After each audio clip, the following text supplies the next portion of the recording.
Hey, howdy ho, Lions fans. Welcome to the Detroit Lions podcast. This is episode 546. This is the official Detroit Lions podcast for Reddit. I am your dashing host, Chris. And with me is my good friend, cameraless, but as you can see, good friend and co-host, Andy Sandman. How are you doing, Mr. Soul Lights?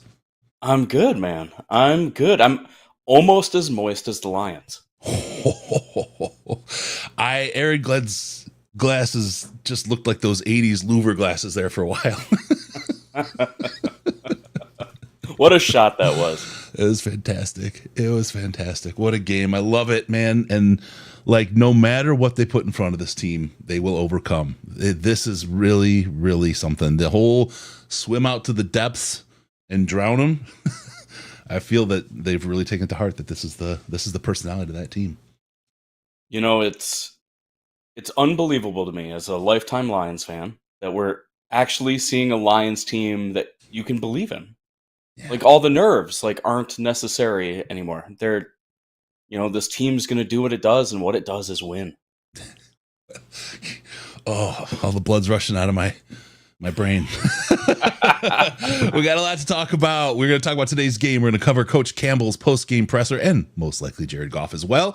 We'll do a little roundtable discussion, and we'll take your calls like we love to do. All that and a whole lot more. Mr. Sandman, are you ready to go, my brother? Let's do it.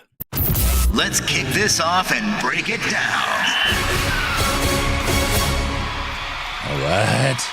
Kirby with the pick six. Lions fan with the cheese grater. Lions are getting too good. Starting to get boring. Love that, Eric. Love being bored watching this team. Oh, man. Lucas Campbell. Hey, first place looks good on us. Yes, it does. Just a couple that the chat's going bazonkers here. Love it. No, Hutch, Davenport, Barnes, Branch, Vacky, Rodriguez, among others, and we still won. Of course, it is a FTP, Michelle. And I got to get this one in. Nostradamus. So we can all agree it's Chris's fault that we aren't undefeated right now, right? Undefeated with a post-game podcast. Here we go. Woo! Man, brother, this one, I mean, I gotta admit, even in the fourth quarter with 6 minutes left, I had kind of a rock in my chest, and there was no reason for it to be there. I know to believe in this team. I know they can do it, but sometimes some of those old habits, man, they hit you. They still hit you. They're hard, man. They're hard to get rid of. But we have to just accept what the Lions are, and that's a really good football team. Yes. All right, Andy, let me start with you. Let me get your breakdown. What did you like, and what kind of gave you pause out there today? I mean, there was a lot to like today, to be honest. I thought overall Ben Johnson's play calling was perfect for this weather. Playing in this sort of scenario, especially when you don't get to practice in it a lot or ever in the Lions case, it really can test a team's resilience. And the play calling was fantastic. The passes were at the right time. The runs were at the right time. Everything looked good, as far as that goes. There were some, drives towards the end that were a little whatever, but, it feels like they were trying to run more clock than anything else, not that they don't want first downs or whatever, but, and then, the bad really is what we've been expecting the last couple of weeks, which is there's zero pass rush. We don't have one. It's incredible that we held the Packers to what we did with zero pass rush. I think we had 2 quarterback hits on him. Is that your background or my background?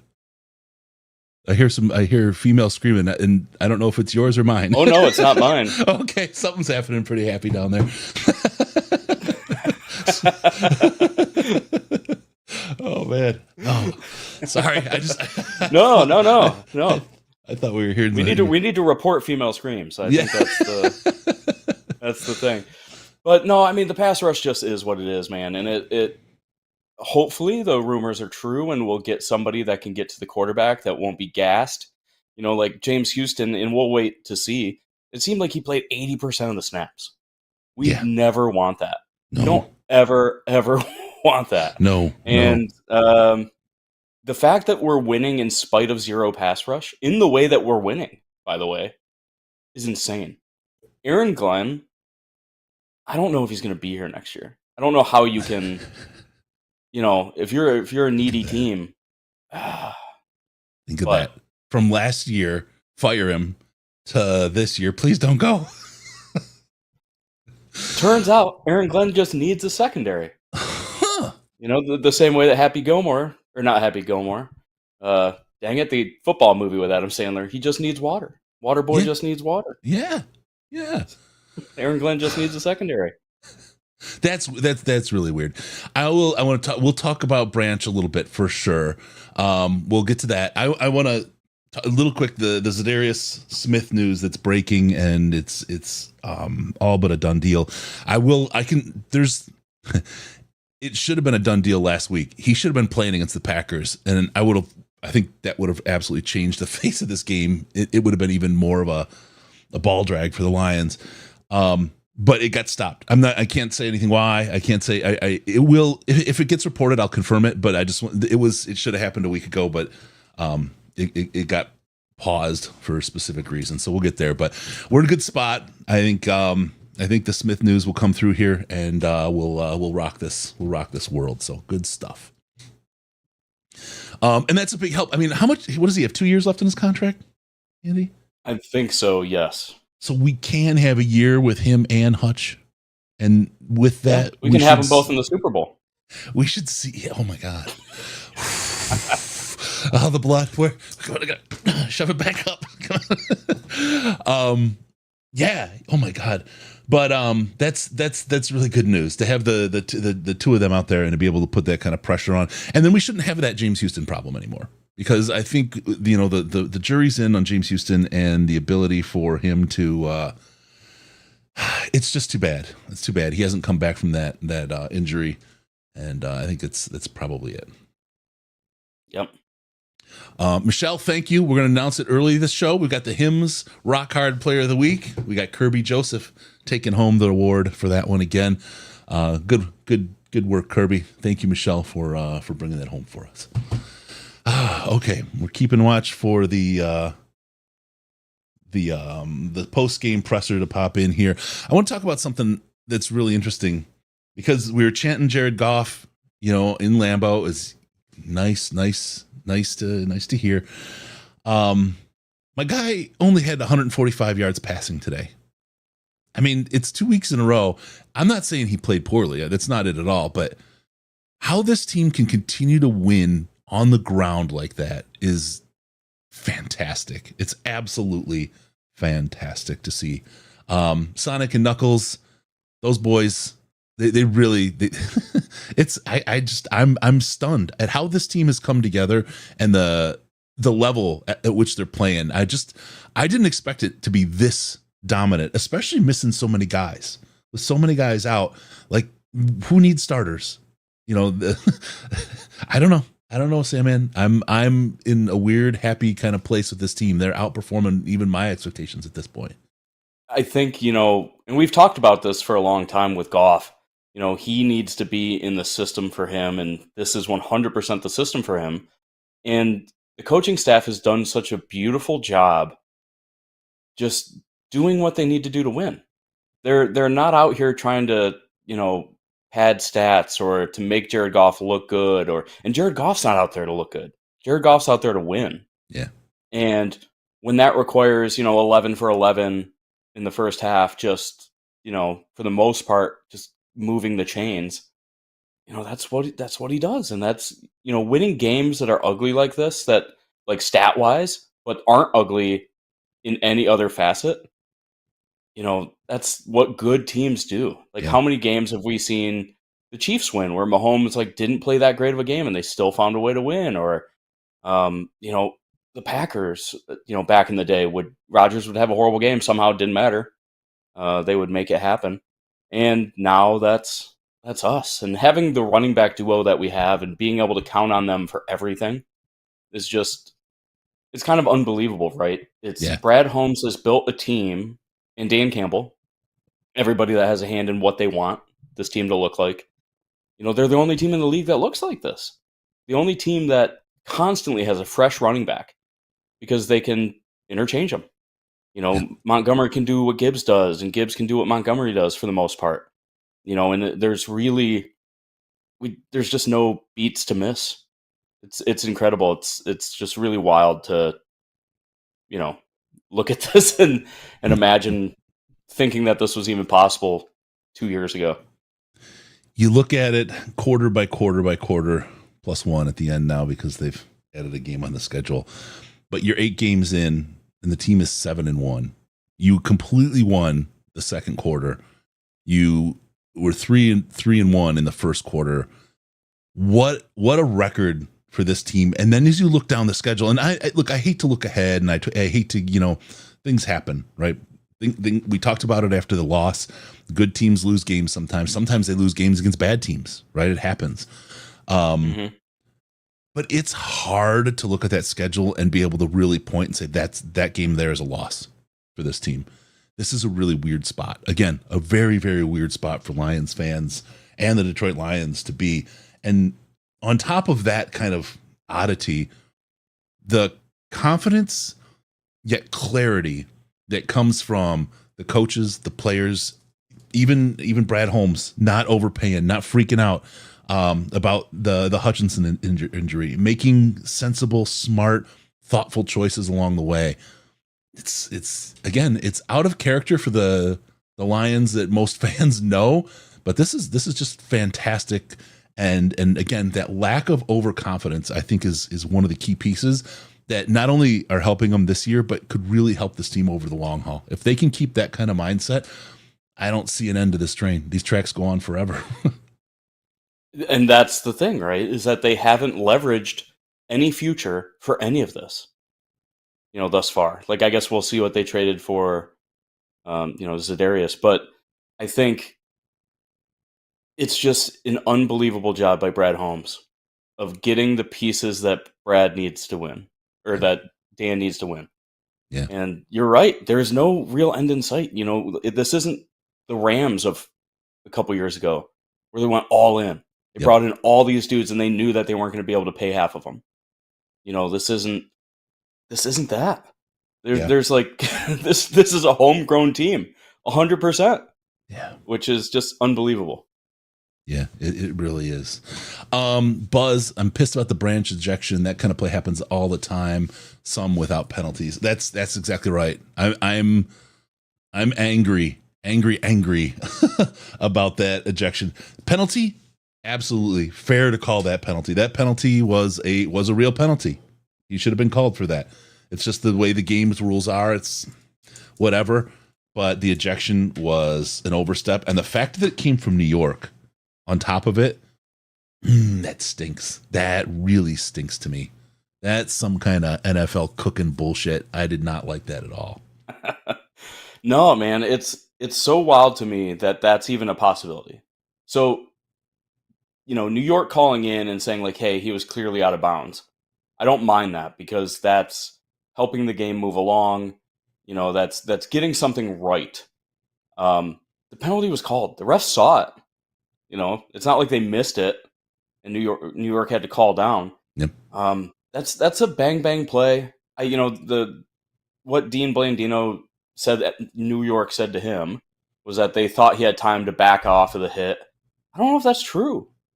This is the NFL. At slow motion speed, he did. Yeah, if he had caught the ball, and Branch may or may not be able to see if he has the ball, in fact, then that hit, you want to make that hit. You want to try to jar it loose. You want to try to, whatever. Was it a penalty? 100%. Hit him right in the face. Yeah. But it was with the side of his own helmet. There wasn't malice. He didn't launch. There seems to be, like you said, I don't want to say home cooking by the NFL or whatever, but honestly, and I tweeted about it. To me, it's crazy that some nameless person in New York that we don't know who it is, and it's never going to be accountable. Eject a player is never. They're never going to be accountable. We don't know who they are. We don't. How can we judge that person on anything? Right. We don't know who they are, and it just seems incredible that they have the ability to do that when there's live referees that are paid well right there that saw it and apparently didn't deem it to be ejection worthy. Yeah. And we hear that it happened just now in the Rams-Seahawks game, and they picked up the flag. Yeah. So Cool. and then there's talk about like suspension, and if I swear if they come through with a suspension, that might push me over the edge. I might buy a plane ticket to New York. It's bananas. That's bananas. I'm going all January 6th in New York. I don't think so, but I think that's a little doom and gloom potentially, but yeah, because all the other ejections that we've seen, and I think some people posted other videos on Twitter about it. They were all launches. They were like Yeah. clearly where the player was trying to knock the crap out of the other player. And that's he didn't leave his feet; he ran through him. There was no launching. There was no clear intent to me. If he gets suspended, yeah, I think there's going to be some, major backlash. But I don't think that's even going to be in play. He'll probably eat some nasty fine that's gnarly on his rookie contract. But the worst. Yeah, it's whatever it is, right? So I wanted to get to, we got a great super chat. Thank you, Loretto. What should I take away from the game when there's no Hutchinson, Branch, Pascal, and Rodrigo? I think what I would take away, and I'll let Sandman talk about this. I'd take away that who needs starters? Who needs them? We're good. I would say that, I don't want to draw parallels to the Patriots because it's kind of two different styles of everything. Mm-hmm. But the backups just do their jobs. They don't do them quite as well as the starters or even the second backups. We have third guys and fourth guys in there. And a couple of the bigger runs that we had today against us were because, the defensive ends just couldn't disengage fast enough. And, that is what it is. But it's amazing how well everybody just is playing within the scheme and doing what they're supposed to do, being where they're supposed to be. We don't have big mental breakdowns. We don't have guys running wide open or completely running to the wrong gap. It's really just shows what Dan Campbell and crew really are doing here. And we've been talking about the whole time Dan Campbell's been here, is that they're coaching these guys up and they're getting play out of people that theoretically people don't get play out of. Yeah. And it's showing up right now. We've got, who knows who at defensive end right now. We're missing everybody. We've got linebackers out there that don't see a lot of playing time, but they're doing what they're supposed to do, and that's 100% coaching, and it's awesome. Yeah. Yeah. Flounder, thank you, sir, for the super chat. Trash ejection call. This was no Vontez perfect for sure. For sure. It was stupid. Hutchinson's Hog. Thank you for being a member on the channel. If you didn't know any better, you'd have thought Green Bay played in a dome and was on the road in the elements. Yeah. I mean, that's how bad they looked. I mean, I say that, but if you look at the team, like Jordan Love had 273 yards. Right? If you look at the team stats, total yards for Green Bay, over 400 yards, 411. Lions, 261 total. They got us by about 150 passing yards. The rushing yards, they got us by about 10. Yards per play, they were 2 whole yards of play greater than us. And we had about 3 minutes more time of possession. The stats don't tell the story on this game. It's pretty funny, pretty odd, pretty strange. Pretty okay. I'm okay with it. Yeah, stats like that are so cool. They're so awesome. It really, the Packers just looked discombobulated. Jordan Love looked discombobulated, and it's amazing to me that the Lion, we had the Kirby Joseph interception, which was awesome. We didn't even need it. That was just kind of like bonus on top, and to be almost outgained by double in yards is just a ludicrous stat to win the way it wasn't even necessarily in question. Yeah. When you see games with this sort of stat line, generally speaking, there's like 4 interceptions, 3 fumbles, kind of like the Titans game, like the Titans game, that makes sense that happened. But no, it just got outplayed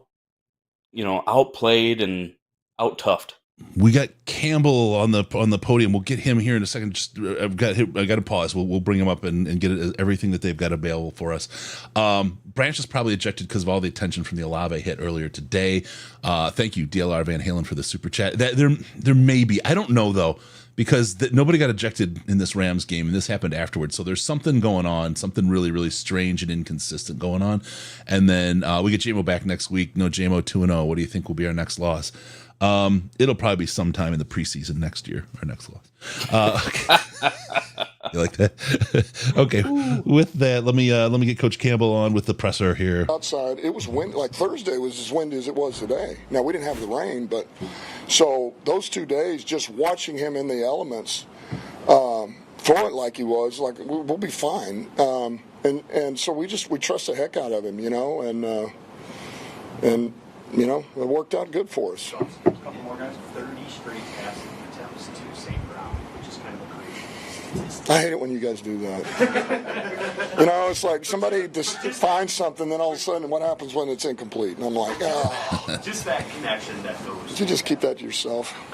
Yeah, the connection between those two, it's special. Those two have been clicking now for 4 years, really 3.5. You know, it started about halfway through that 21 season, and it's built from there. And, you know, if you're a quarterback, we got a dang good one, but it's easy to throw to a guy like St. Brown because he gets open and he's got body control balance. He can separate. He's got quickness. He's got play speed, strong hands, and his body demeanor tells you, man, if I'm a quarterback, you got a real good idea what he's doing. And they've done it long enough to where they can think without speaking. So, you know, they know each other's what they're getting ready to do and all that. So it's special, and you know, they make each other better.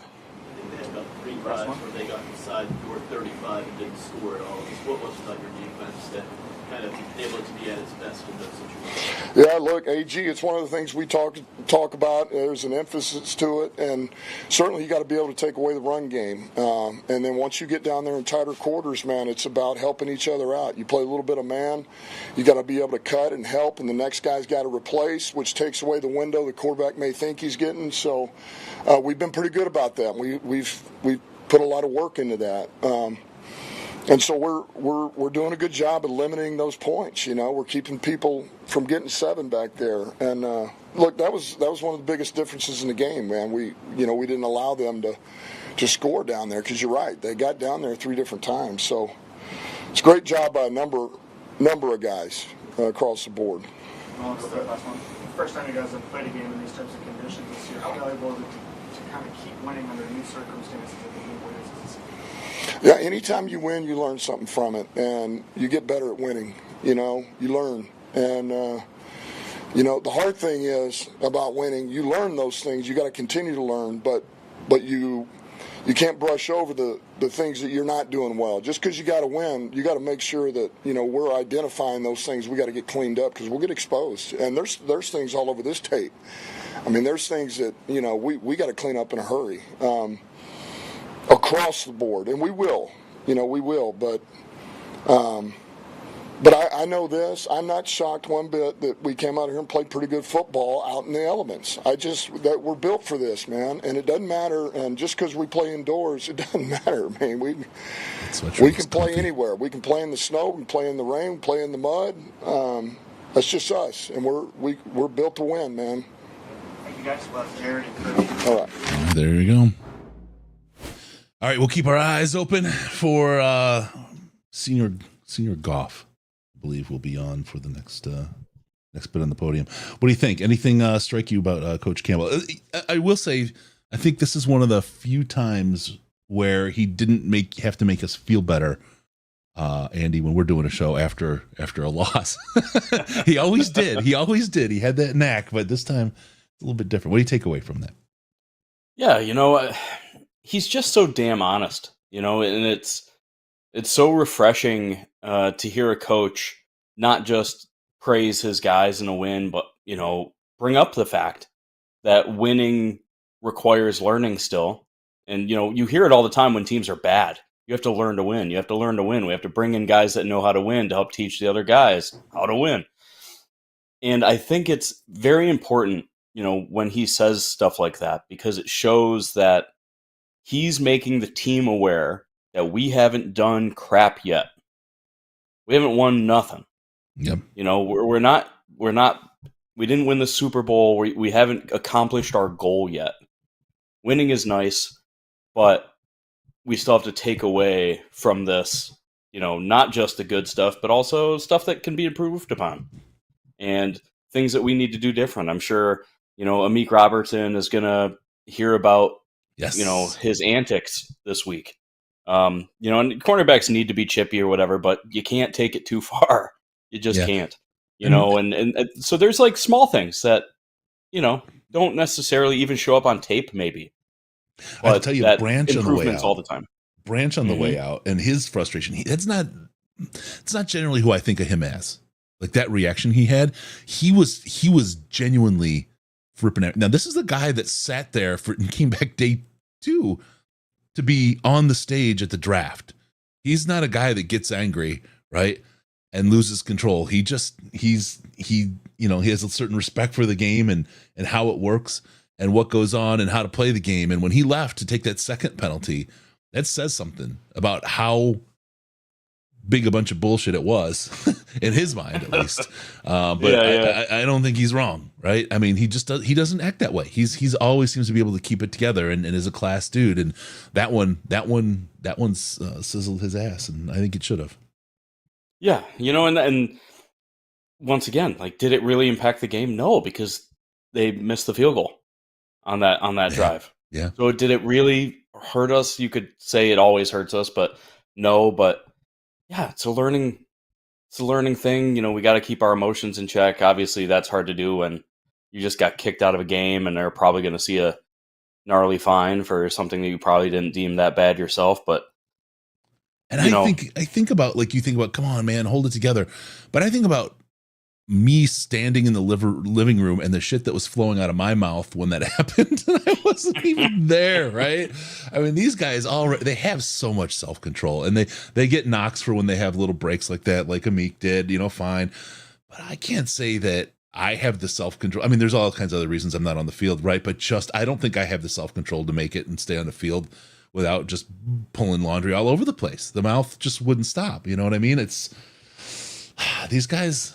It's a lot. It's a lot to play with that kind of intensity, that kind of dedication, and then also that kind of freaking mental discipline, man. There's something special about these players, and there's a lot of things that they don't get credit for that they bring to this game. Yes. No, I 100% agree. And, I think sometimes there's something good that can come out of a response like that, where it can fire up the other guys. Like, I was just talking about it the other day with some friends of mine, talking about somebody that doesn't swear very often, right? Like, they're mild-mannered. When they bust it out, they bust out an F-bomb in something, it's like, whoa, everybody pays attention. Yeah. Brian Branch loses it, people are paying attention. It's like, you don't even see him jawing on the field that often. Like, he seems very mild-mannered. And he busts out the Stone Cold Steve Austin, gives it to everybody, And then you got the Joseph brothers out there after that, right? The Joe Bros. Joe Bros. And holy. I mean, was it perfect? No. Did we stop them? Indeed we did. We did. Oh God. Like, down Hutch, it was such a big loss. Oh my God. You got to take a look at this defense top to bottom and say, if not the very best defense, it has to be the deepest. It has to be. Would love to see a little more pass rush. I don't think you ever see a team that is the perfect kind of team, because you can't build it in a salary cap league, right? It just doesn't work. Those kind of things and those kind of teams don't get built. There's always gaps, and pass rush is a tough gap to have. But I think we're going to be okay. Hey, I want to get when your secondary plays like this, though, man. It kind of. There were so many times Love had 3-4 seconds, 5 seconds. Yes. It didn't matter. Yeah. That's man. Something to be said about that. All right, I'm going to cut over to Mr. Jared Goff, who's at the podium right now. Pretty much mistake football game. These kind of elements. Yeah. In this environment, just how impressive was that you guys were able again to play complementary football? Yeah, we really have. We've done it all year, and this was another example of it. I think in those elements, your offense is going to be a little bit different, a little bit limited in some of the down the field stuff, and we knew that coming in, and I thought we handled it great. Having no turnovers again is pretty remarkable in that weather, and we've been doing it all year and got to keep doing it. Obviously, the mentality of this thing right now, we was talking to the league, he said, killers, killers. And you guys really good. You lose Jalen. Yep. You'll keep the momentum going, even if they're losing Branch. Talk about the team's mentality of continuing to fight through adversity. Yeah, it's really next man up, and like you said, I mean, Hutch has been as big a blow as any team's had, and we haven't flinched. Those guys step up, those guys play well. I think our defense played fantastic again today. They've been really playing well the last handful of weeks, and it's been fun to be on the other side of that and to get short fields and pick six. Like in that weather, I was talking about, like to get a defensive touchdown is huge, and yeah, they've been playing well. How friendly was our team? Yeah, I heard that. That's pretty crazy, huh? Yeah. Just that connection is pretty ridiculous. He's the friendliest target I've ever thrown to, and I'm lucky to play with him, and I hope to play with him for quite some time. And he's a hard worker. He does everything right. I love him. He's great. How creative was that route you bring in on that touchdown? Yeah, we've worked on that in the past, and something we thought could be good this week. And I thought at the end of the day it was just me and him making a play. Guy covered it actually pretty well and just put it on his back shoulder. He made a great catch, and his celebration was pretty good too.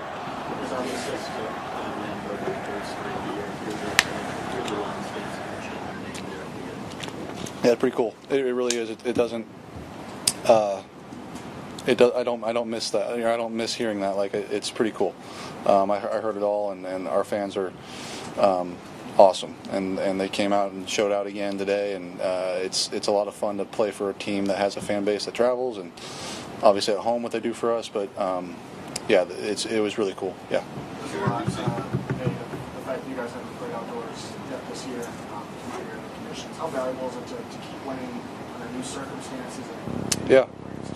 Yeah, I'm sure the next time we play outdoors, they'll say that this is the second time they've played outdoors, and write a big old story about that again. And yeah, we're supposed to be the dome team who can't play outside. We're supposed to be the team that can only win one way, and I think we've shown a handful of times we can win in multiple ways. We're chameleons, and whatever it takes to win in whatever way, that's what we're going to do. And I thought our game plan this week on offense, defense, and special teams was outstanding, and we executed it really well.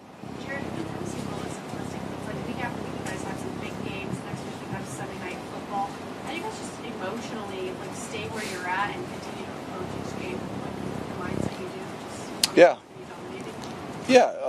each game's its own battle and its own journey, and I think we've gotten really good at flushing it away, and even if it's a loss, flushing it away quickly and turning over to the next game. And so now it'll be this winning and then having to flush this one tomorrow and move on to Houston. And again, like you said, Sunday night at their place, going to be rowdy. Our fourth road game out of the last five, and we've kind of proven that we're built for it. Jared, you've seen Branch and Joseph since the summer. Just curious from your perspective, what is so difficult to deal with? Branch and Joseph, yeah. Pair of safeties from your perspective. Yeah, they're both really good. Kirby I've been with a year longer, but Kirby's range and his ability to find the ball is pretty special. And then Branch has got to be one of the best man cover safeties in the league. He's as sticky as they come, and great tackler. Obviously has great ball skills as well. They're a great pair of safeties, and we're lucky to have them. How impressed are you with your offensive line going up against their aggressive front? And what you're able to do? Yeah, we did a good job. We really did up front. That was the challenge, I think, to those guys up front was, hey, they're aggressive, they're penetrators. At times in the last couple of years, they've had some good job. They've done some good jobs up front on defense, and I think our guys took that challenge and handled them pretty well today. I thought they did. We really, were able to move them off the ball and protect me pretty well in the pass game, and I was able to sit back there and make the throws. And our O-line is the core of our team, the building block of our team, and they allowed us to do all the things we did on offense today. A couple more guys. Probably. Yeah, I think last year at times too, and I've just grown so much mentally and physically, obviously. But you just get older, you just start to learn when to take the chances, when not to. And I know I've said this before, but I just feel like I'm playing pretty disciplined and trying to take care of the ball and get in our playmakers' hands. There's a couple I'd like back today where I think I may have had Khalif open and I didn't get back to him as number 2 in the progression. May have had St. Brown open on a third down. I didn't get it to him. So yeah, those will still drive me to get better. But taking care of the ball pretty well right now. I'm going to try to keep doing it. Did you know you were 11 for 11 before you? Was I? Did you know you were 11 for 11? No. No, I did not. No. Almost did what? The first half? Yeah. I did not know that. I should have taken a sack. It probably would have helped. Thank you, guys. All right. Thanks, guys. All right, there we go. Ah, God. It's that. This team just gets it, man. They just get it. You do. Why is it so hard to get, though, for other teams? This is what I don't understand. I think, other teams, these players aren't used to losing. Like we saw Cam Jordan lose it today. Yeah. Maybe not everybody saw it, but he lost it today. He started walking out of the stadium and had to be corralled back in. Yeah, and then he tweets about this is their, they lost to the Carolina Panthers and it should have never happened, which is true. None of that what he said is wrong, but it doesn't help anything. No, it doesn't make anything better. And being accountable for yourself in that moment is so much more valuable than what he did. Yeah. Even if he didn't throw anybody in particular under the bus, you have to be self-accountable. Like I should have worked harder. If I had gotten a sack on this play, things would have been different, whatever. Jared Goff just did it. I missed Khalif Raymond on a couple of throws, so I could have made something happen. I missed Amon-Ra St. Brown. There's things to be said about players holding themselves accountable that helps other players not feel bad when they make missteps. Yep. And that's part of what, makes this Lion team so special is that goldfish memory, which is my mistakes don't define me. It's, what happens at the end of the game that defines me. Yeah. And it allows them to, come back when they don't look like things are going that well or, whatever. It's just a great team thing to have. And it is weird that other teams don't do it, but I'm glad the Lions are, members of that club. Yes. All right. We'll tell you what, let's open up the calls. You call us up at 248-782-8384, 248-782-8384, or if you're using the Skype, you can Skype to the account Detroit Lions Podcast. It's all one word. And let's get started. Hey, caller, what's your name? Where are you calling from? Hello? Caller. Hey, it's Doc Zay from the Slack. Doc Zay, how you doing? Hey, I am living the dream. Another great win. How could I not enjoy this? Fantastic, man. This is what Lions do. They win. Is what these Lions do. Here's a fun reminder. Between 1998 and 2010, we did not win a single game at Green Bay or at Minnesota. And we've won at both teams the last 2 years. It's even worse when you look at the Packers, right? We lost from 92 to 2014, 24 straight games at Lambeau. And we've won 3 in a row there. These Lions are built different. Yep. Yeah.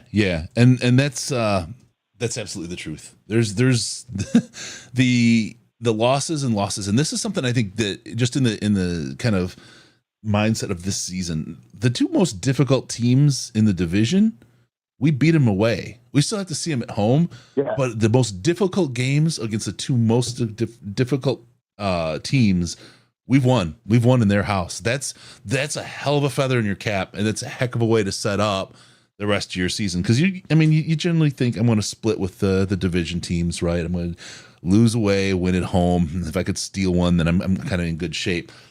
We already got 2. We already got 2. Exactly. And we'll see what happens when Minnesota loses to the Colts tonight.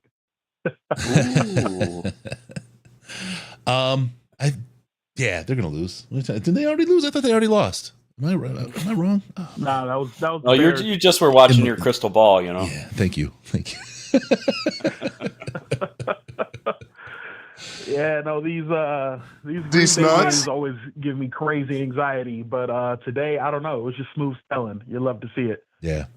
Was there points that? Oh, go ahead, Steven. Oh, I was just gonna say, isn't it weird looking at the better team just handling business? You know, it's clear that we are the best team in the division. Yeah, I mean, we're the best team in the NFL, and at this point, for us to lose, we know it's going to take a letdown game. And that's an incredible thing to say. You know, we got Buffalo at home. We have at San Fran. Those are probably our two toughest ones left. Mm-hmm. But even those, I think we should walk in as favorites. I mean, it's crazy to think the Lions are going to go 16-1, or I'm sorry, 19-1. But it's very possible. It is. Looking at the schedule, it's weird, right? You know, division games are always wonky, and it's hard to say. Things just happen. Teams are built to beat each other or whatever. But outside of that, I have no major fears. This was really the last game on the schedule that I thought maybe just because of the weather and who knows how that goes. These can be crazy games. But after this one, yeah. The Texans don't look good. The 49ers don't look good. Even if we're playing them away, they just don't seem like the same team. Now, they may have McCaffrey back by that point, and that might change things for them.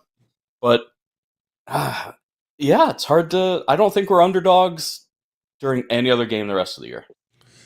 We will lose a game the or Super two. Bowl against KC. And maybe we'd be underdogs against the Ravens. But other than that, I don't see it. We will lose a game or two this year. And this is the part where some people are going to absolutely flip their lids. But just it happens. Very, very good teams lose to bad teams. It happens every year. It happens along the way. And that's just part of the journey. And sometimes a little shake, awake, and bake. Or the shake awake helps you bake. That's it. There you go.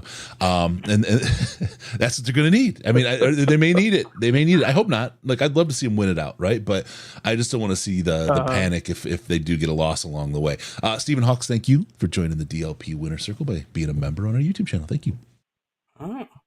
Here's my question for you. All right. When we lose that inevitable game, is it time to fire Aaron Glenn or Ben Johnson? Which one? I'll fire them all. Fire them all. Get rid of everybody. Fire them all. Everyone. Nobody's worth keeping. Get rid of the janitors Smith too. Coming in. You think that's the big move? I hear some people saying they want Dan to make another move, or not Dan, Brad to make another move. What do you think? I think people want Brad to make all the moves, and I think some people would give away the next 50 years for a Super Bowl this year. And it's a chance at a Super Bowl, right? But I get it, I understand, but I don't. That's not how Brad's going to play. Everything I've got is that Smith is the guy, and it's going to be tonight or tomorrow that we're going to hear that he's here. Could have been a week earlier, and again, it may or may not come out. If it does, I'll confirm that the person got it right, but that reports it. But they. That's a situation. I think it looks like we're getting Smith and somebody else for sure, because I really don't. And this is not a shot at the man. It's kind of at the player. I just don't want to see James Houston on the field, because he's just not what he was. Ever again. Yeah. He's just not the player he was. And he's not, it's like block, stop, over. And then, of course, the one play that he gets through, he's held like crazy and they don't call it. And it's just like, oh, for God's sake. This is so stupid. Well, the problem is, the issue with Pascal, and I didn't catch Leal's last show. I don't know if he touched on it, but he got a marker back that wasn't very pleasant. And so that's why he's been out, right? It's not like the cancer's back sort of thing, but like, hey, let's keep our eye on this, and you should stay off the field until this is taken care of. So that's a little scary. Yeah. Shane says sometimes all I have to do is shake to wake and bake. It's like, no, when you wake with the shakes, you got to wake and bake. That's how that goes. Come on, Shane, get rid of this. Wake and bake, baby. That's how we roll. And that's Doc Zay talking, All right, your prescription master. All right, brother. Have a good one. We're going to keep rolling. Thank you, Doc, for calling in. Y'all as well. Also, Chris, we will never forgive you for our one loss. It is because there was no post-game show. I'm going to be at the Buffalo game too, so I'm sorry. I might try. Chris, might try to set something up from the back of a car on the way out. I don't know. We'll figure something out. We're relying on you, Chris. Don't let us down. All right, Doc. We'll talk to you, brother. All right. Y'all be well. You too. We'll see you. You too. All right. We'll get back to it here. Let's see who we got here. Hey, caller, what's your name? And how you feeling about that big V? It's Jamie from Montana. Hey, Jamie. How you doing, brother? Pretty good. About yourselves, guys. Haven't talked to you in a while. Yeah. Good to have you back. This is beautiful. It's a beautiful day. It's a beautiful year, man. It's wonderful. You know, when I first found you guys, I don't know, 5-6 years ago, and we were going through the whole bad times. We'll just leave it at that. Yeah. Wearing my Lions gear out here, you know, you always kind of, you put the sweatshirt on and then you put the winter coat on and you just kind of hit it. But now I'm not the only one that's wearing it. My kids are coming down to the closet and they're grabbing it. No. Did we lose you? I think we lost him. Jamie. All right, we'll catch you again. We'll catch you on the other side. See if we can get through again, Jamie. Sorry, we lost you, man. It's we got to keep rolling here, so we'll get the next caller. Hey, caller, what's your name? How you feeling after the big victory in Green Bay? Oops, we lost that one. Pick up another one. Okay. Hey, caller, what's your name? How you feeling after that big victory against Green Bay? I'm feeling fan-fucking-tastic, man. Ooh. I love that. We got some vocal fry. Tell me, what was your favorite part of the game? I just joined I'm a gunslinger. I think I messaged you that I'm not, for some reason the Patreon is kind of not. Anyway, I said, Dan Campbell, his nickname should be the Exorcist, because he is dispelling all the demons that have plagued this team for decades. He's just dispelling, you know what I mean? 100%. And it's amazing. Is what it is, yeah. It's like that meme where the Grim Reaper's going from door to door down the hall, right? And just slaying them. They go out there in this horrible weather, no fumbles, the balls bouncing around from, in the what happened with the Packers, bouncing around on the ground. None of that. It was like they were playing in Arizona today. It was. And what was even funnier is the home team, who plays in the elements all the time, couldn't even get a snap off. 4-5 times there was snaps that were just terrible, right, on the ground. Right. It's coaching and the culture, and it's just it's amazing. It's a thing of beauty. I said, Dan Campbell, a football team is like a symphony orchestra, and he is the conductor, and they are all playing in tune, man. They are all together, and it's just, I played college football, and it's a thing of beauty to watch this thing. It's a joy to watch. I've been like on crack since they pants Dallas the other week. I swear, I've been on like a high. I think all Lions fans are. I'd be really interested to see what I think the crime statistics in the city of Detroit have plummeted. Everyone's just in a great mood watching this team. At least on Sundays, right? The spousal abuse, the drunk driving, and the violent crime is all dropped on Sunday. I know. Everyone's like on fucking ecstasy, hugging, just touching each other, and I swear to God. And I live in the city. I live in East English Village. But anyway, you guys do a great job. You are definitely the most intelligent, funny, incisive Dr. I love Dr. Liao. He's so good. He's such a fanboy. And although he gives a great medical advice, he's always sticking to the other team. I'm telling you. Anyway, I'll let other people get on the line. All right, it's brother. Just it's fantastic. Message me again and hit me with your email. Message me again and hit me with your email for the Patreon thing, right? And I'll check it out. It's either tonight or tomorrow. I'm going to dig in because there's like 2 or 3 people that are having problems right now. I've had some problems. It's like all my other Patreon things, like your guys. If I can't, I'm doing on the Slack. Anyway, I'll let other people go. We can work this out later. Yeah. Anyway, huge win. It's if they're not the most enjoyable team to watch in the NFL, tell me another team. Anyway, guys. All right. Thank you so much. Thank you, brother. Have a good one. All right. I loved the orchestra comparison. Yeah. It's very true. Yeah. It's very true. Everybody has to be in sync for it to work, and the Lions are. But who is the first string fiddler? We'll have to get to that after this call. Oh. Hey, caller, what's your name? And how you feeling after that big win? I am very good. My name is Brian. Brian? From South Florida. Oh, wow. South Florida? How far south? All the way down South Florida, like Miami area, all that? Actually, Northport, Florida. Okay. Yep. That's nice. So, anyway, beating Green Bay's ass today was such a effing victory to me. When all the experts were saying that Jared Goff could not play outdoors, we can't play in the rain, we can't play in the sleet, all that bullshit, and we went out there and we shoved it down their fucking throat. Yeah, that's exactly it. I love it. That is exactly it. And I'll tell you, one of the things that I loved about this game was the first drive the Lions had. They just were bullying. They were absolutely bullying the Packers. And the Packers said, this is a team that likes to try to bully people. We're not going to let them. And we went forward on the 4th down, and we got the points. And I saw, Sammy, I saw your tweet. I was in the same spot. I don't like going for a 4th down. We score. I'm like, I kind of like going for a 4th down. That was all right. And then they wind up, they get the ball. They start driving down the field.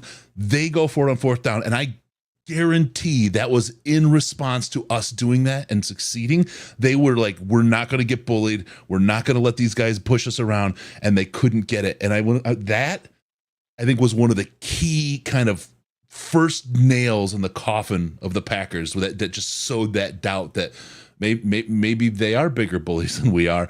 And then Kirby snatching that ball and going back, I think the game was effectively over at that point. I don't think they had anything less because the doubts were greater than their talent at that point. Yeah. I work with a couple of people at my job that are Green Bay Packers fans. And as soon as Kirby picked that off and took it back, I texted them right away and said, you know what? F you guys. We are in control of this division. We are in charge. Outdoors, indoors. Look, I've been a Lions fan my entire life. I'm 43 years old. I've been a Lions fan since I've been 10 years old, and I've lived in Florida my entire life. Barry Sanders, Herman Moore, all them boys have been my idols. I have not jumped ship, and I'm not going to jump ship. Lions are my team till I die. And I love it. It's something. Same, brother. It is real. And now, like, to be able to have this team, like, you've been through it, right? You've been down the hard road. To be able to have this team and stand around and be really, really proud that you're a Lions fan. I remember, in 2008 was my first year or my second year in California. And I was surrounded by Packers fans and sausage choking Bears fans. And there was no team in LA at the time. And they were in the Cowboys fans, and they were like laughing at me as a Lions fan. Like, no, we got this. Don't worry. And to go 0-16 that year, it was freaking hardest year of my life, right? As far as football goes. And it was hard anyway. You move everything across the country. You don't know anybody, right? And then the one thing you have to catch home is the Lions. And it's this, it's this. And it's just like, oh my God. From that to this, man, it was almost, I don't want to say it's worth the wait, but I'll say it feels really freaking good. It feels I'll tell you what, really good, bro.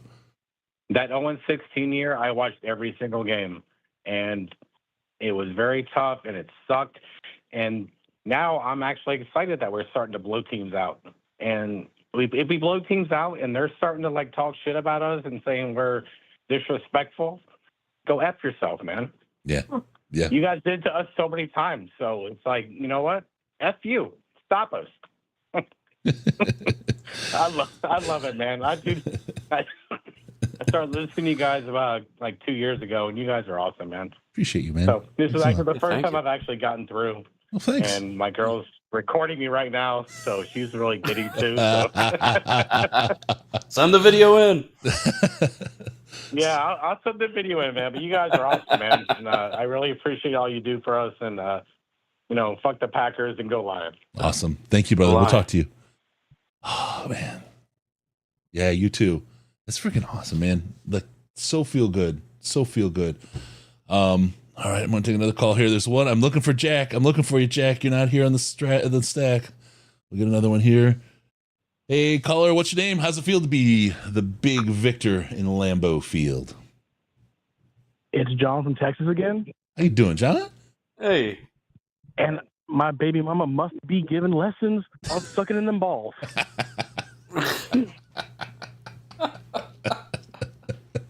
Good Lord.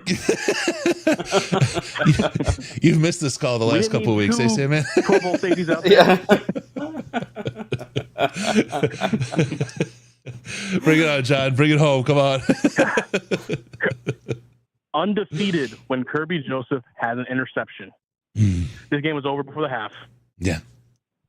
Yeah, I think the Packers were broken. They may have got like bolstered up and pushed up a little bit by LaFleur in the locker room, but the Lions just came out and put another like spike through the coffin. It was when they returned after the half. It was fantastic.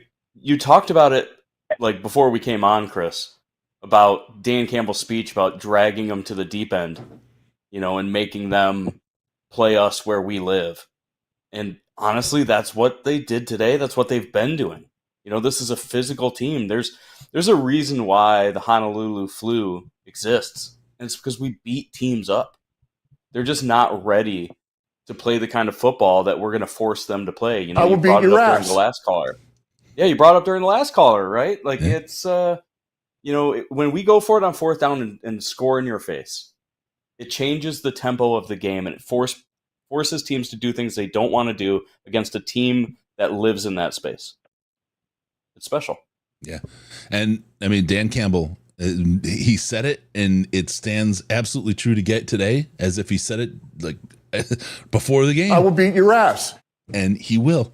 It's just a statement. There's a period at the end. It's not an exclamation point. It's not a question. It's just, I will beat your ass. And every game we continue to go out there and bully and beat on these teams. I'm seeing fans and other teams start saying, oh, you're the dirtiest team in football. Oh, you guys are so dirty.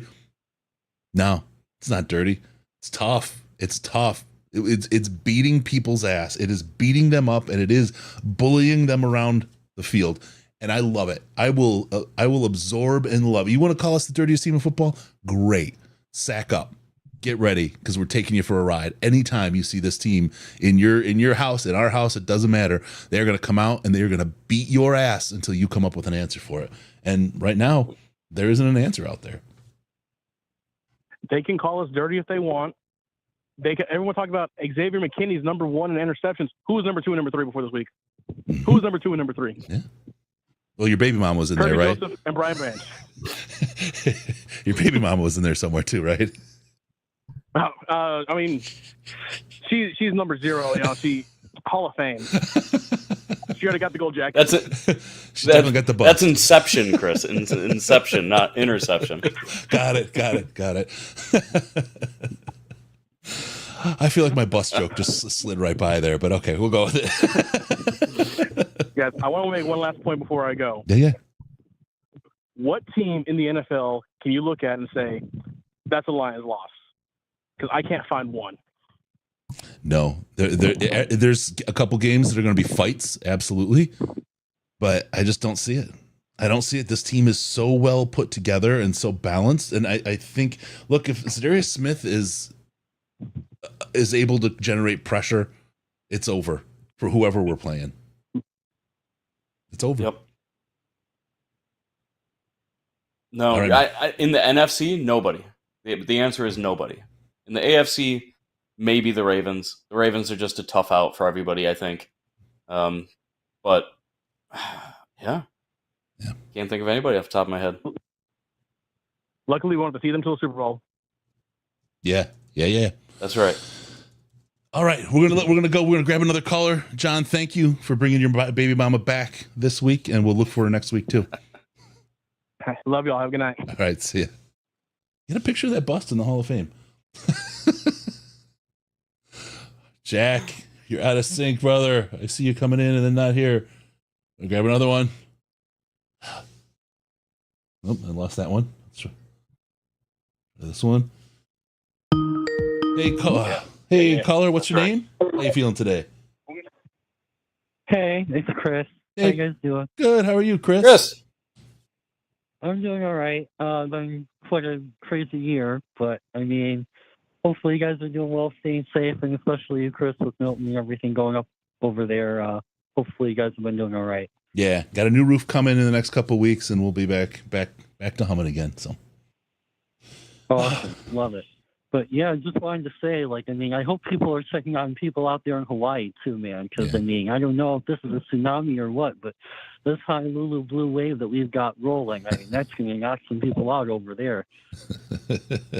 It's fantastic. I mean, you've been here, Chris, for the tough times and the years, and I mean, yeah. Sandman has the ultimate quote of being touched in the fandom. I think there's never been another phrase that has summed up the reality of what the Patricia years were, but from there to here, holy cow, what an absolute 180.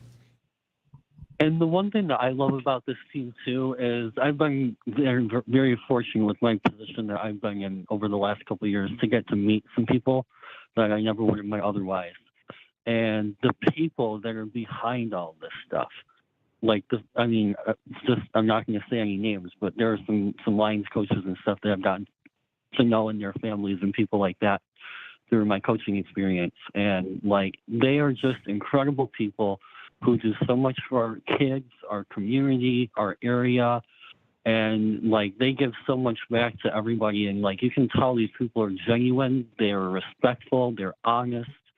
Those people who are a part of the Lions organization right now deserve everything that they are getting with these wins, this team. Yep. Yeah, I don't disagree.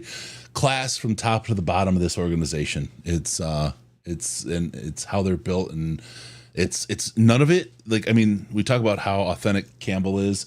None of what we're seeing out there is inauthentic from any of these people. It's really great to see that they are the character that they put out there that they're looking for. I mean, it's not just the on the field either. I mean, it's the time that these people take. For example, with us, right? I'm for those of you guys who don't know, I'm a high school football coach, not far from the Lions facility area. So we get to see some of these Lions coaches and have a couple of college coaches with kids and things like that too. And it's these people are the real authentic people behind them.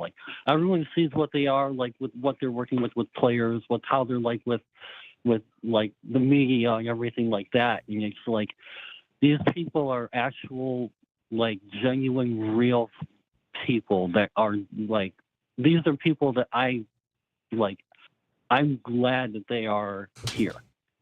And awesome. It starts with Sheila, and it goes all the way down. Brad, Dan, the assistant coaches, the scouts, everybody. It's just incredible to see the community and everything that this organization has built. Just from top to bottom, it's these people truly deserve it. And you can see from all the hard work that they put in, all that they do to take care of people, to take care of each other. Jared Goff, another guy, in terms of players, that dude does so much for this community, for this area, that people don't really understand. Just incredible. And that's what makes me so happy about this. It's not, I mean, obviously I'd love to see the Lions do great, but it makes it so much better when you see people who deserve things like that get to experience that too. Yeah, 100%. All right, Chris, we're going to bounce. Thank you. I think you bring up a great point, though. That kind of quality and character is what the team's built on and what they're all about. And it's true for the entirety of their families. And it's not just a face they put on. And that's, I think, part of what makes it so great. Yep. All right, brother. We will talk to you. Exactly. Have a good one, man. Thank you. You too. Thanks. Stay safe. All right, you too. All right. Our guy, Chris. God, he's been around since the start of the time. Early days. All right. Yeah. Jack, I think we got you. Yeah. Jack. Yes, I'm king. How you doing, brother? How's life in Lambeau? Fresh, this is you, right? Yeah. All right. Live on the ground in Lambeau on the way home. Drunk as shit. Here we go, baby. How is everybody else feeling? I need to hear that before I say myself. So good. So good. They were down because you were so long and trying to get on the call, Jack. They were wondering what's happening. Is how are the Packers fans taking this? Are they eating the turd sandwiches that they've been prescribed? So many. Can I cut in, Chris? So many times where they're like, I would dance and they'd be like, "Hey, you haven't won these Super Bowls," and they pushed me off. Literally, physically pushed me off. And then they'd be like, "Oh, well, you didn't do this and you didn't do that." They are sore, baby. It was a demolition. Do you want to talk to them? Sure. You want me? Some random girl I met. Okay, sure. She's a Packers fan. Okay.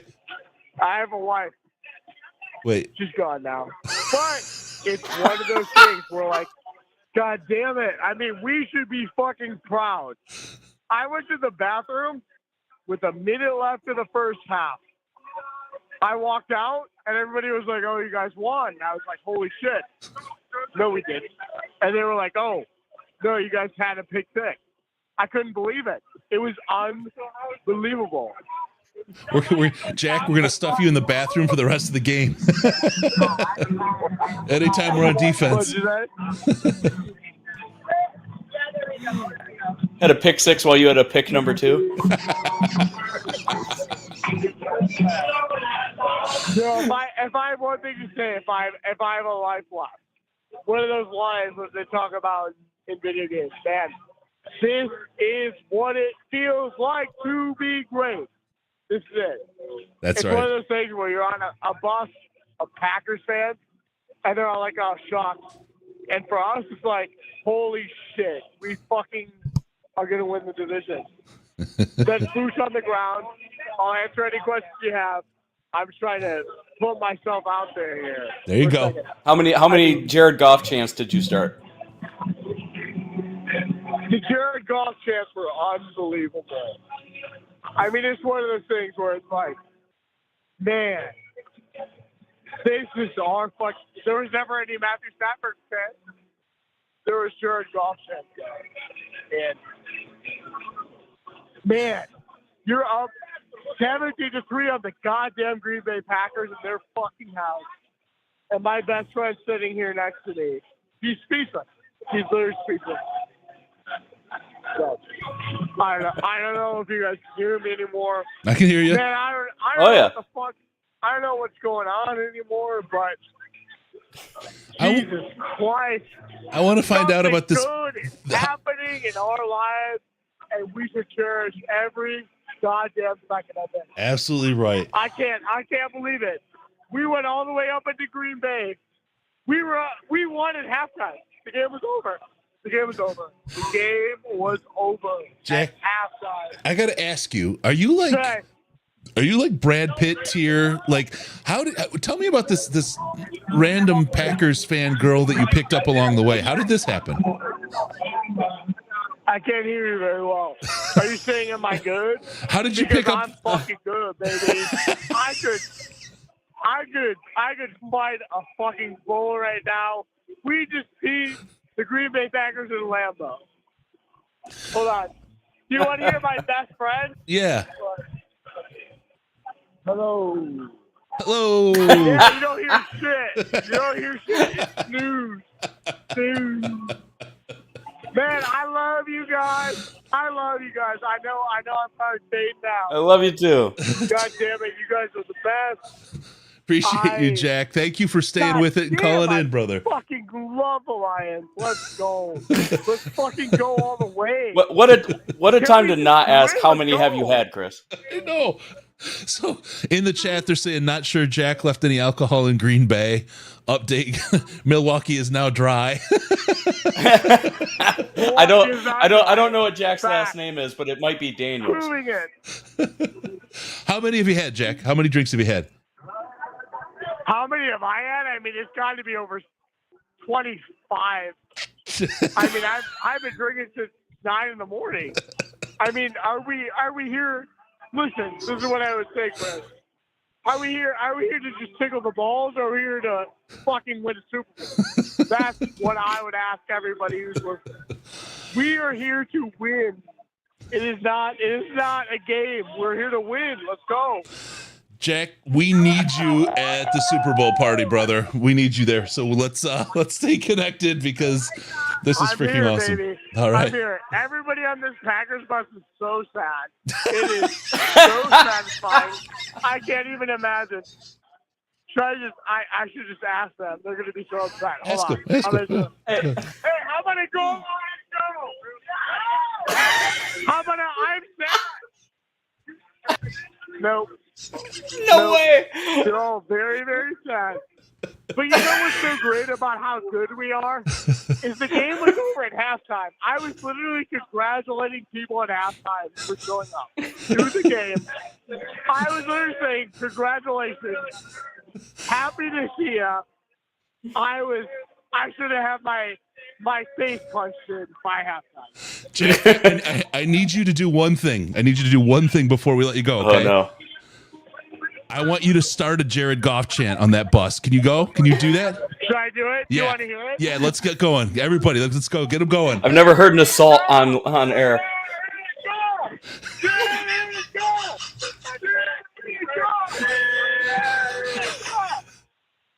No, they're not going to do it. Is this what kind of bus is this? We need to know what kind of bus this is. Is this a tour bus or is this a public transport bus? Moo, you want that Jared Goff chant? Talk to DOE. No. I can't. I hate the Lions.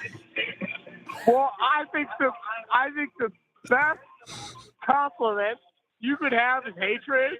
And my best buddy who invited me to this stadium said I hate the Lions. Man, I want everybody to hate the Lions. Tell that guy hassling you that you're I want married. you to hate the Lions. All right, Jack. We're gonna let you go. Take care of yourself. Don't get yourself hurt over there, okay? Because we don't Call wanna... in next week so we know you're alive, please. Yeah. Call in next week. And give us a proof of life next week, okay? All right, next week. All right, Next brother. week. All Hey, right. boots on the ground, baby. Boots on the ground. That's on the right. ground. Love it. Thank you. We'll talk to you, Jack. Love Jack, you guys. Love Jack, you guys. Love you too, brother. Bye. I'll see you. Jack. Got to get Jack his own chant going. Oh my God, that was fantastic. I can't. He was talking to that girl. She was interested. She wanted to talk to us. When she found out he was married, she had to bounce. Yeah.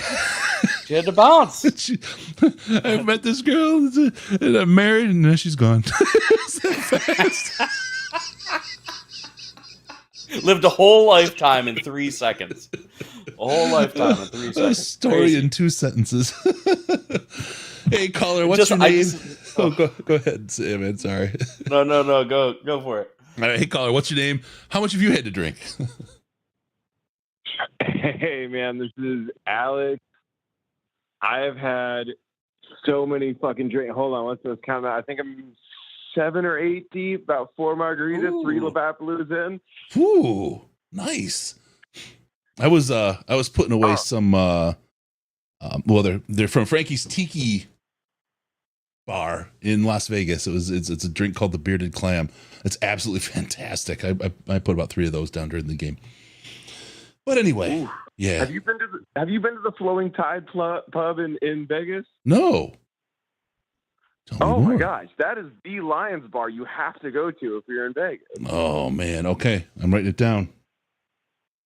Please do, man. Well, I do. know it's where I had a bet for them to win the NFC Championship last year. I took my fantasy winning money, and at least it would have got me one of 2 tickets because, God, fuck, Vegas is expensive. Yeah, it's bananas now. But what do you got for us, brother? We got a big win today. We're feeling juicy. We're feeling a little bit wet, a little bit happy. How about you? What do you got? Oh, dude, I'm about to take that wetness and put it on the face, neck, and chest of Clete Blakeman. You zebra bitch. Oh, my God. I'm sure you guys have talked about it. They can take away our best safety. We still beat their fucking ass in Lambeau. Oh, God, I hope Matt LaFleur realizes he's got to stop looking at the mirror and look in the fucking playbook. That was such a bad decision to bring in Love. I'm surprised he didn't turn that sprain into a tear.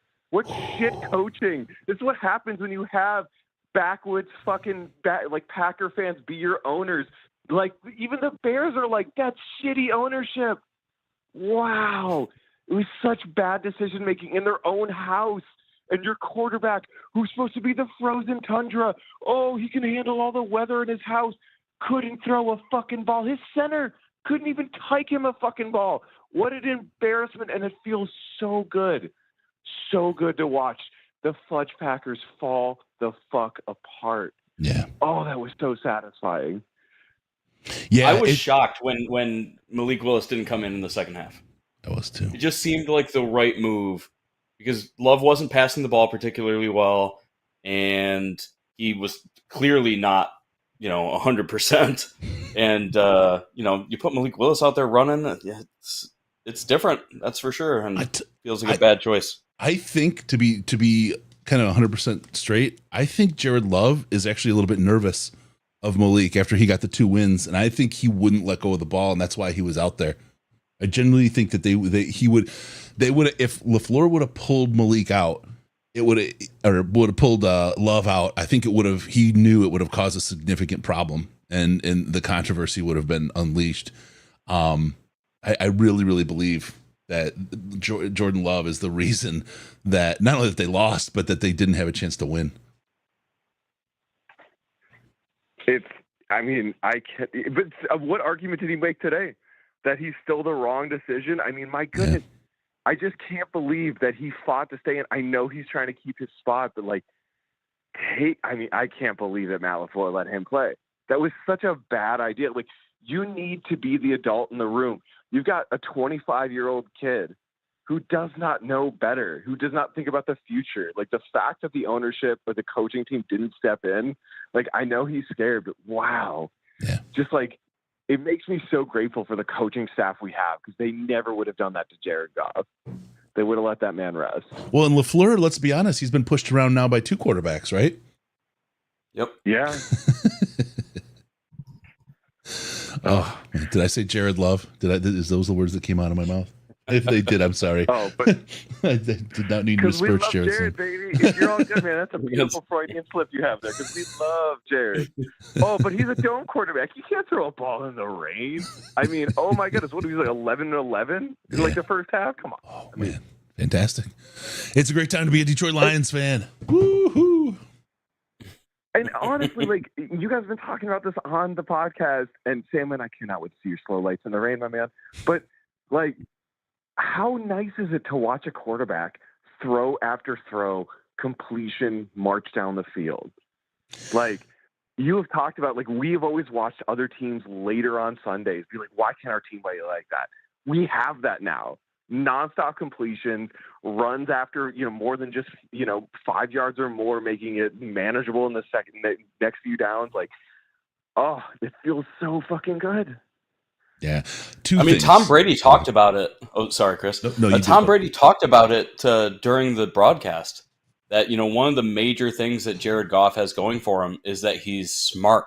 He anticipates, and that's kind of a dying breed in the NFL right now is that he's making the right choice. He's finding the right guy to move the chains. He's not, forcing things. He's not taking things that aren't necessarily there and taking risks. And when Jared Goff plays like this, I don't want to say we're unbeatable, but almost.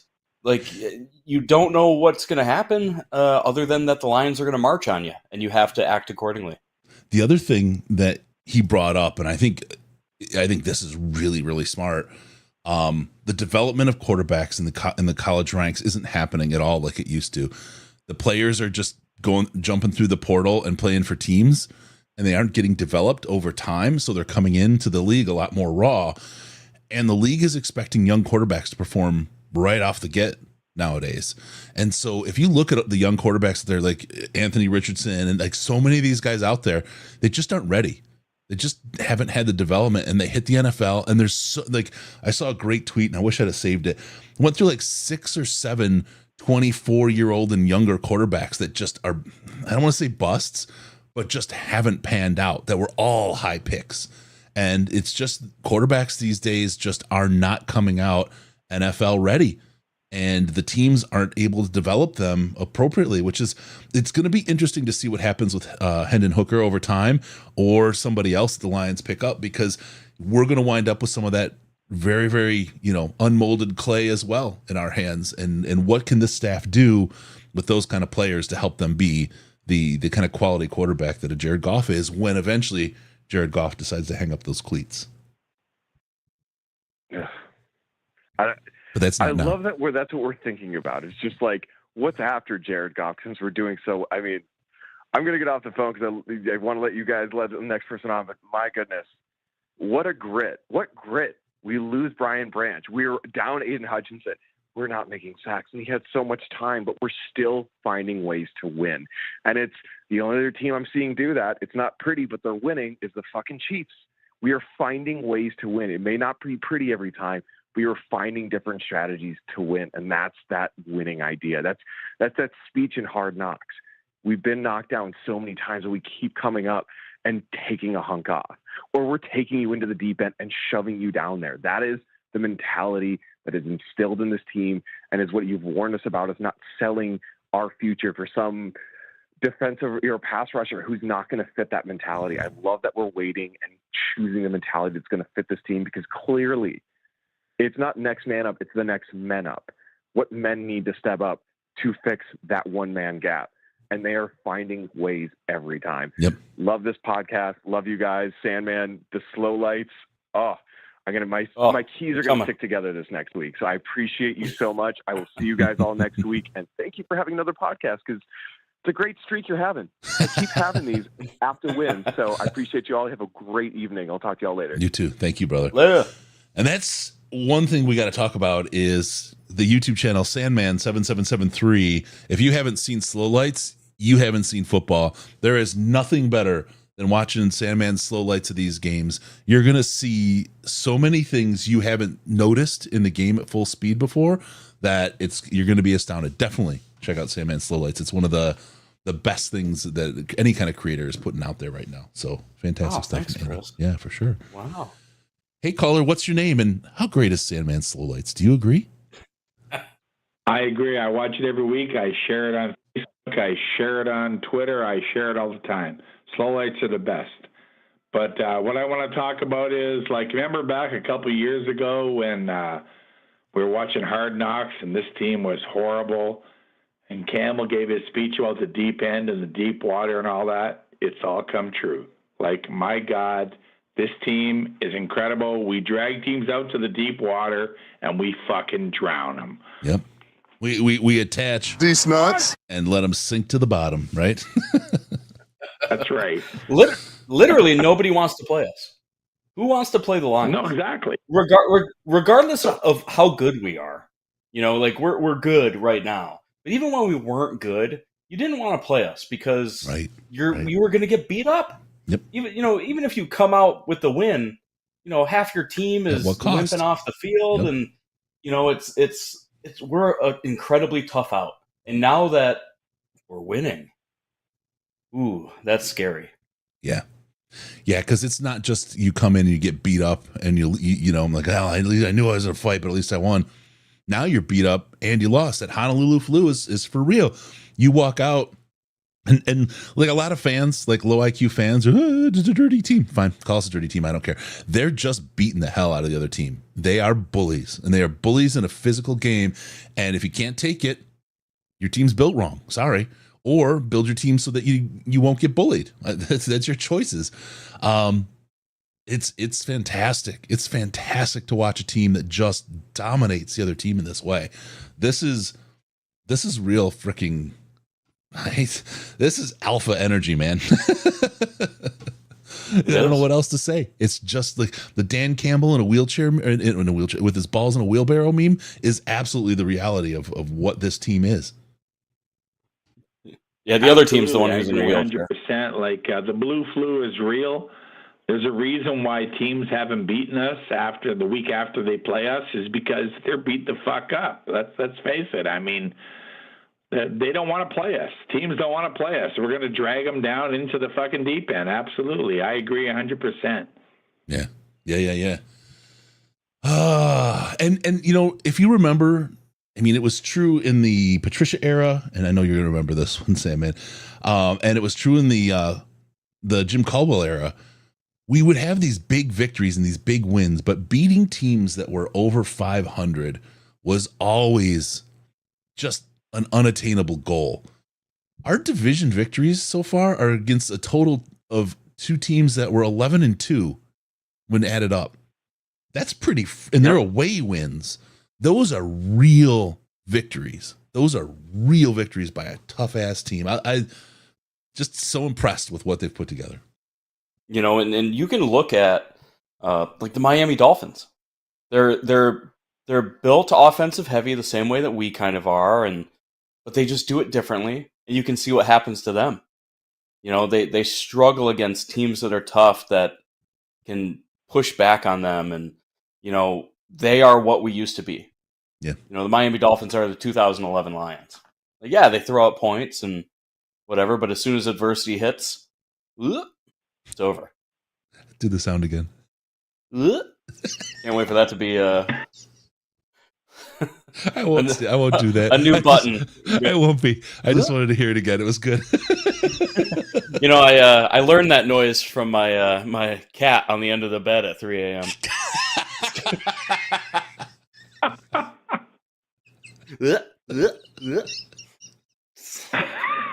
Like, you just gotta start kicking your feet to get the cat off the mattress. Head to the tile. Head to the tile.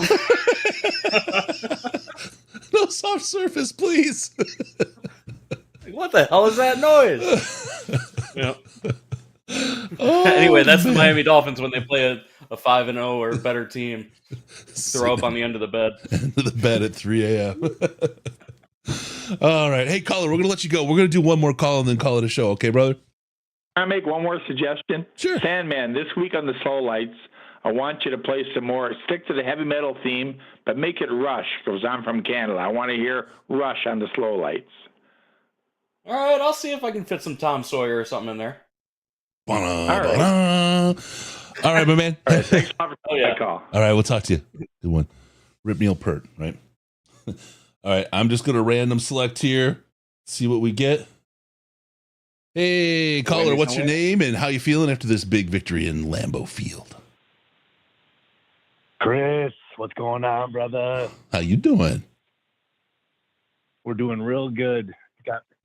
Got me and my wife here, my Dalmatian Nora, sitting on the couch, feeling real nice. I'm on my 10th Miller High Life. Nice. Ooh. Enjoying this nice big Lions win. What was your favorite part of the game? What was the thing that where you sat there and said, "Yep, this is the Lions that I love"? I think I got 2 things. My wife's sitting here next to me. She's a huge Montgomery fan.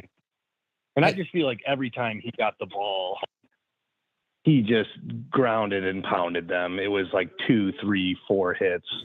And he's still running, still pushing for more yards like the Monty that we love. And kind of one other thing I actually want to say about that now that I'm going on a tangent is, don't you love that they said the whole time, oh, the Lions, it's their first outside game. Oh, the weather. Oh, no one's talking about this. Yet we're the team catching the ball. We're the team with a clean game. The Packers in their home arena, wet field, can't dropping balls, dropping snaps. I know they had a backup center in, but can you talk about that for a sec, about how we just came in with a clean game and these guys on their home stadium couldn't clean it up for all 4 quarters? I want to touch on Monty I- first. Okay, go ahead, Do it. Sam, and you grab that, and I want to talk about Monty afterwards. Okay, yeah. This whole game, I was thinking about.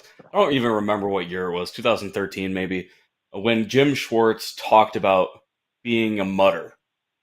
You know that. When we had the snow game and McCoy was a mutter and he really came through.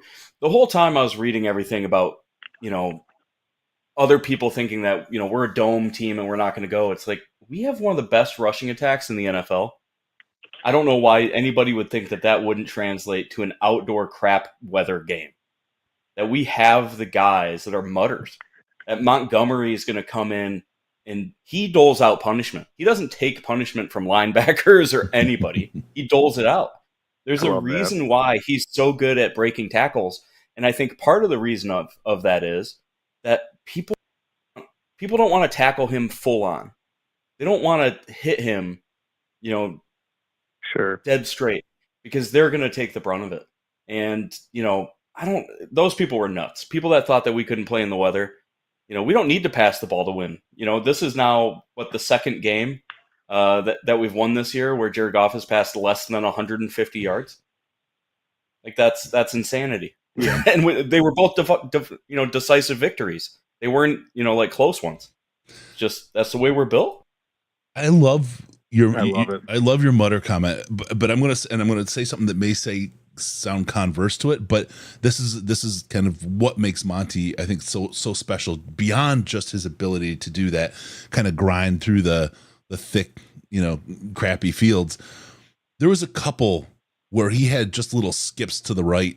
I think the two runs I remember are in my head right now. They were both skips to the right, where he just stopped, hopped over, and moved and went to the hole and hit it.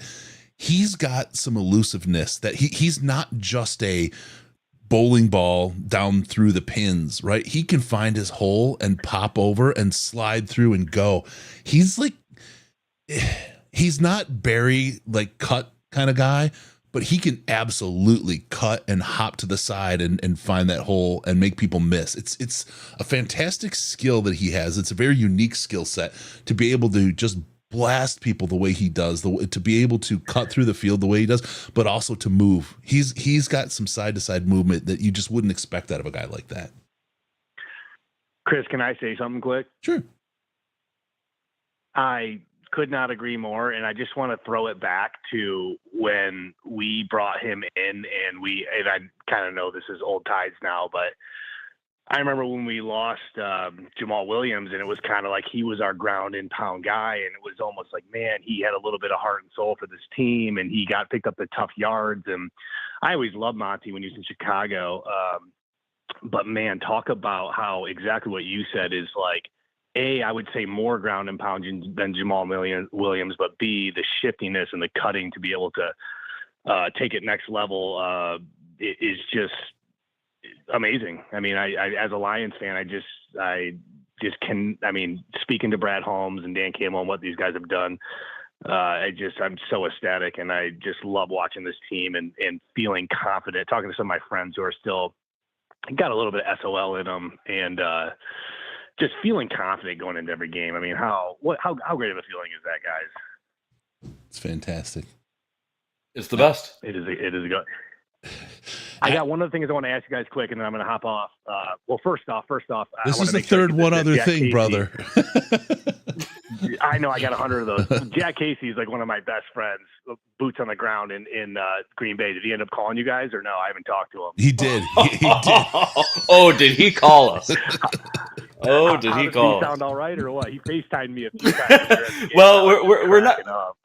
We're not sure how he's doing because he was on a bus doing Jared Goff chants, the bus full of Packers fans. So we need him to call in next week so that we know he's okay. We will get a health check on him, but he's going to be A-okay. Even though he's with Packers fans, he's with good people. I stood up in his wedding with a lot of those guys. So, but I do want to know, what did you guys? I don't know if you guys touched on this. I didn't tune in at all. What did you guys think of the Brian Branch ejection? I'm irate about it because it's just, look, there should have been like 4 ejections this week for that play, if there's going to be an ejection. Sure. And there wasn't, right? And this is what I've always said about officiating. As long as it's consistent, I'm fine. Whatever. If it's consistent, that's what it is. It should have been a flag. It was a foul. It was not a legal hit. The whole thing. I'm down with that. But the ejection was so out of bounds and so not lined up with everything else that we saw even this week in the games. And the fact, people are giving Blakeman a hard time over. I don't think Blakeman actually had a bad game. I'd actually give him credit for calling a pretty good game this time. That call came from New York. Actually. That call came from New York. And for New York to come in and single out, it just makes it look so bad and stinky and dirty and slimy and fuck the NFL. It's just that the lack of and then it's always now post facto. They've got time to put their script together and come up with the reasoning why, but it's just not consistent with anything else that's happened on the field, even just this week. Within 6 hours of that hit, there's 3 other opportunities. Why did he on the field get ejected for that game? That's bullshit. That's targeting by the NFL. It's the only thing that I can come up with, because there's nothing to suggest that ejection should have been made. And Andy, you can give a balance on that, because I think you nailed it. I honestly, my biggest concern is that New York is now sticking their nose in places that maybe it shouldn't be. We've wanted New York for so long. Just get it right. That's all we've wanted. That's all we needed. But this seems out of step. It doesn't seem like this is what New York is for. The referees were there. The referees saw it. They called the flag. If they thought it was an ejectable thing, they have to call it. Not some random dude that we don't know who they are or what they do in New York affecting a game. That's just wild to me that that's allowable. That's even a thing that New York can do, and why are we just now finding out about it?